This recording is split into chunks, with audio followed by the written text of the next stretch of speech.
It's highly doubtful. In my 25 years of experience working in rare books, I've never seen a case where it's turned out to be, oh, hello. I was just telling these people your story. You want to know if you have the Arabian Nightmare. Well, let me assure you, it's almost certain that you don't. That first printing was in 1983. It was the first book of a new press, very small press. So it's highly doubtful that that's what you have. What you may have is the 1987 Viking Press reprint. This is the British issue, or the American. That's most likely what... Oh. You want to know if you have it, if you have contracted the Arabian Nightmare, if you're afflicted with the horrible disease described in this book. Let me ask you a question. Are you dreaming right now? It can be hard to tell sometimes, I know. Find a nearby light switch and turn it. See what happens. That's certainly strange. Let's try again.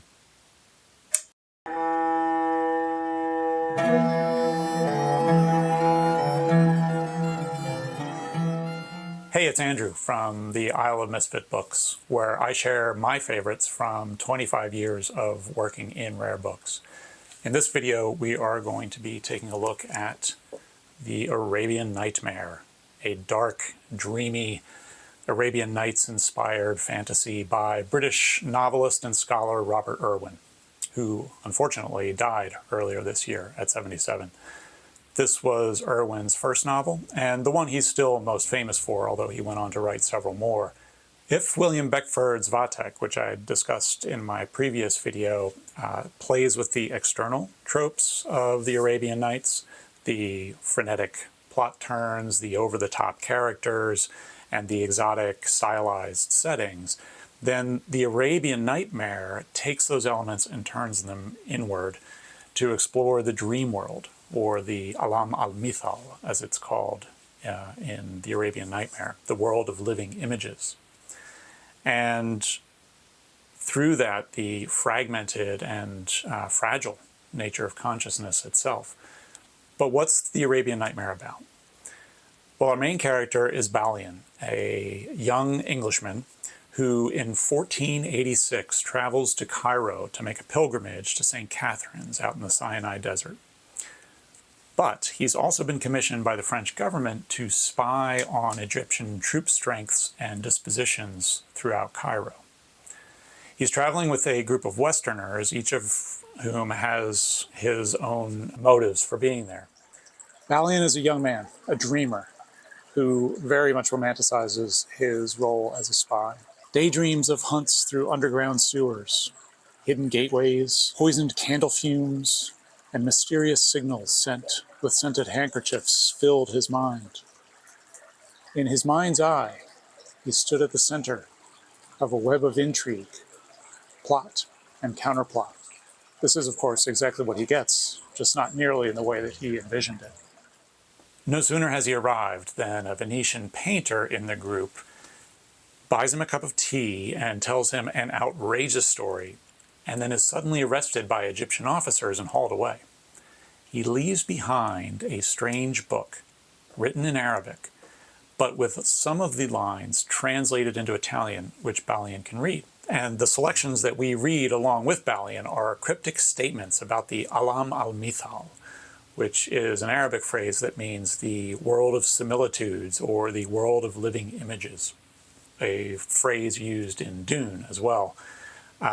Like Dune, the Arabian Nightmare draws from the very deep well of Arabic language and Islamic history and culture.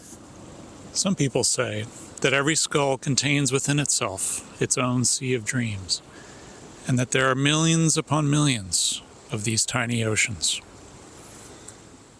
He reads only a few lines from this book, but it's here that things start to go wrong for Balian.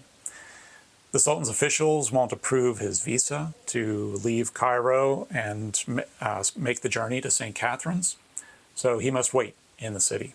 And initially, he's pleased with this because it will give him an opportunity to spy. But soon finds that it's actually impossible to leave the city. Meanwhile, his dreams become increasingly more disturbing. And when he wakes, there is blood flowing from his nose. A fellow Englishman, the rogue and alchemist Michael Vane, examines him and says, "At least it's not the Arabian Nightmare." But in denying it, he's also suggesting it as a possibility. Vane takes Balian to meet a sleep doctor that he knows of in the city, the father of cats.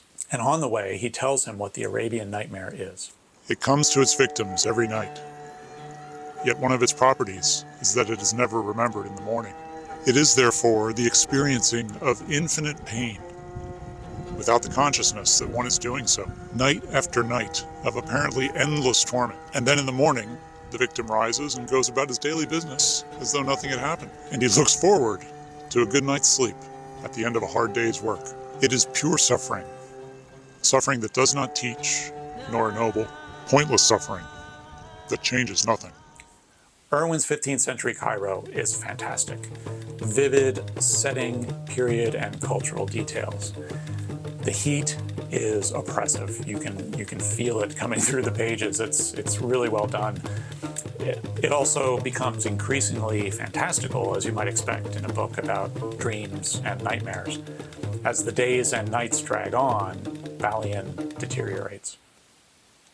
And this is not one of those books where it was all just a dream, sort of hand waves away all of the horrible events that you've been reading about. No, in this book, the dream world impinges upon the real world and alters the real world, just as in life, the real world alters our dream world, until it's hard for Balian and the reader to determine whether he is awake and living or asleep and dreaming. And there are nested levels within the dream, sort of like in Inception, although I think Irwin does a better job of conveying this and a better job of just giving you that sense, that unsteady feeling, that shifting feeling, as well as conveying the surreal paranoia and claustrophobia of Balian's dreams. It's funny, but I actually did not sleep all that well last night, so we'll see how this goes. My thoughts may be a little scattered. But it occurs to me that the discursive, digressive nature, let's not call it a structure, the nature of the Arabian Nightmare is reflective of the dream world, right? Of the al-mithal, as it's referred to. I understand that people may object to that.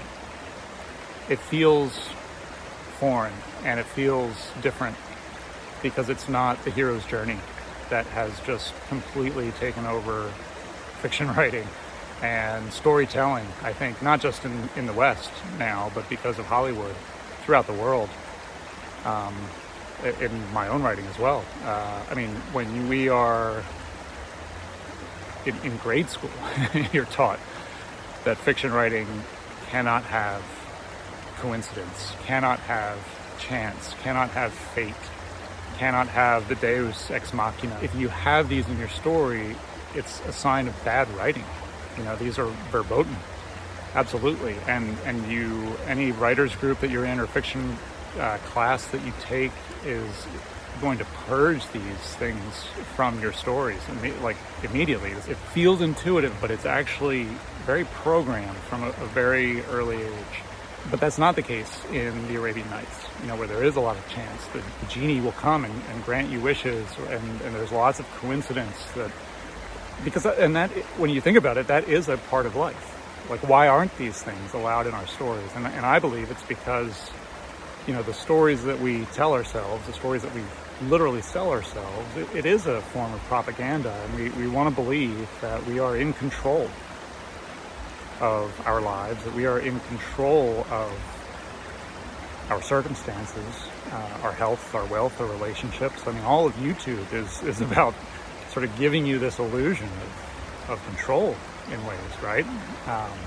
It started off as a how-to, like how to make more money, how to fix your broken relationship, how to fix your health. I mean, how to fix your carburetor, and the hero's journey in itself is a story of transformation. It's a story of, you know, resisting the call, heeding the call, going into the underworld, and coming back, returning from the underworld with the elixir, with the transformation, with that personal growth, with the change, coming back transformed. You know, the boy is now the man, or the woman is now, or the girl is now the woman. That's the Western archetype now. And it's the pattern for so much of our storytelling. And it's the Arabian Nightmare resists that. And it does get a little meta, but there's nobody better to get meta on the Arabian Nights than Robert Irwin. I mean, he's written the book on the Arabian Nights, the Arabian Nights Companion, which is, I also highly recommend even if you haven't read the Arabian Nights. It's fascinating. His history, basically, of the Arabian Nights and why they're important and why they're different. It's been a while since I've read this, but I'm sure some of what I'm talking about is coming from having read that book. Anyway, back to our regularly scheduled video. As I alluded to earlier, the Arabian Nightmare was essentially self-published. In 1983, the publisher Daedalus Books was founded by Jeffrey Smith, Eric Lane, and Robert Irwin. They launched their company in 1983 with the publication of The Arabian Nightmare and Smith's vampire novel, The Revenants, which he published under a pen name.